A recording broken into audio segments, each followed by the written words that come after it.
Folks, it's time once again for another album review. This is episode 12. Episode 12. Reviewing my entire physical CD collection to keep dinosaurs alive. Oof, a little earthquake there. I was just moving the table. Alright, let's dive in. I've randomly generated which album we're going to look at. It's row 1, item 3. I can see it already. Man, the shelf is about to collapse. It's Led Zeppelin II. Alright. Yeah. Yeah, you know what's up. Oh, shit. Look at this. Oh, you know what? You know why? Because I had taken this to London a long time ago when I went. I was like 18, and I think it was there, and I took the CD, and it was like a decade ago. It was a decade ago. And the CD got lost. Like, it was in a CD binder, and, like, it got lost. And somewhere in the travel. And so I never replaced it. I got this burned copy. Although now they have the new one. It's, like, remastered, so maybe I could replace it with that. It's a lot of scratches. Anyway, the actual album. This is a huge record. This came out in 1969, the same year Led Zeppelin I came out.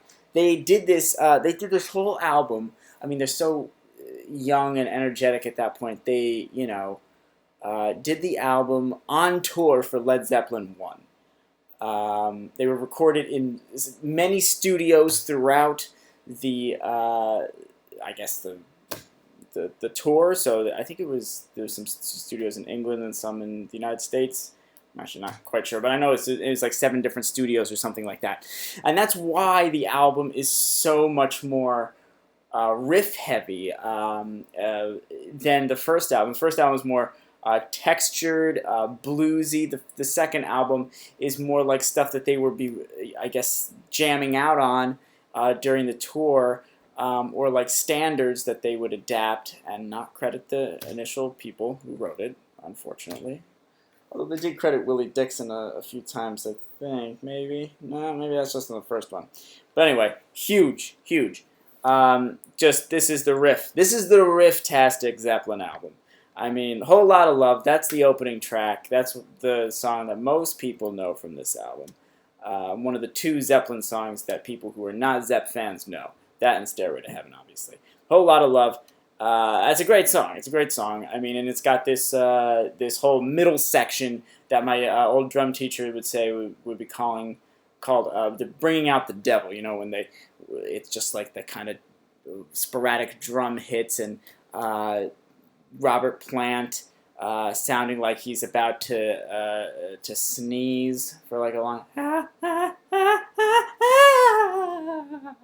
It's supposed to be an orgasm, but it sounds like he's gonna sneeze.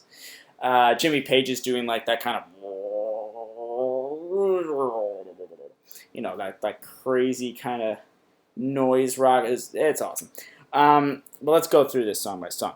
What Is and What Should Never Be. It's like a slower tune that hits on the chorus into like this rocking drive.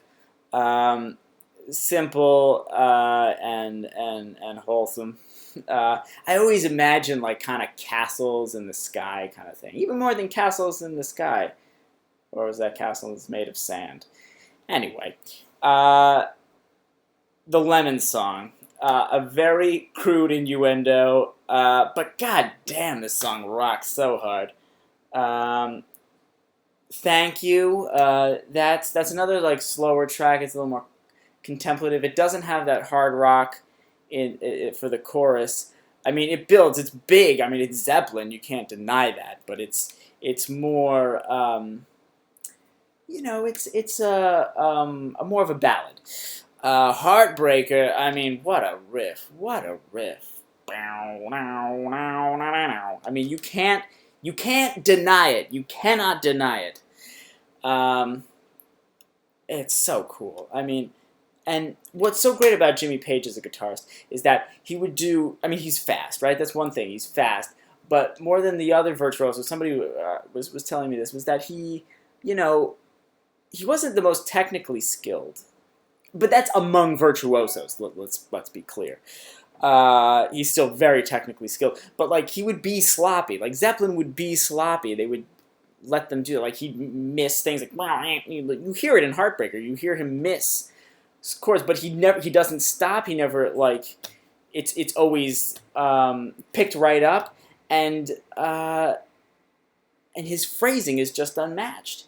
You know, the kind of emotional power he can bring with a solo is incredible. So melodic, so great. Living Loving Maid, she's just a woman. Sexist, but I don't know. Just from the title, it sounds like it. But this is like the pop song of the album. It's short. It's what 2.5 minutes, and it's just like a poppy rock song. It's fun. Ramble On. Oh my god, I love this song. I mean, Middle Earth and rock and roll. For me, you can't go wrong. You know. Cause call him the evil one. I mean, it's just so epic. You know, it's this rambling journey. You know, it's just got this slow kind of, wandering, and then it hits it with the chorus, and you're like rambling, yeah. You know, Moby Dick, basically, an excuse for John Bonham to do a kick-ass drum solo, but. What's crazy about this, I mean, the whole song is mostly the drum solo, but who else did just a killer riff to bookend a drum solo? Who would be like, yeah, we'll just throw that riff in there, and it's like a great riff. That could be a song in and of itself. And Bring It On Home brings it on home. It's kind of like a blues thing there. A friend of mine once said, it's literally tongue-in-cheek, you know. Bring it on home. And then it obviously kicks in after the intro. There's a few Zepp songs that do that. It's like a little blues intro. Then that riff. Oh, it's so good. Led Zeppelin II, fantastic. If you're a song of butt-kicking rock and roll, of good music, and non-shit, Led Zeppelin II is essential. I'm a big Zepp fan, so if you're not into Led Zeppelin, you can go fuck yourself. I don't make any kind of qualms about that. I'm very strict, strident, I am opinionated, and I'm right. So, deal with it.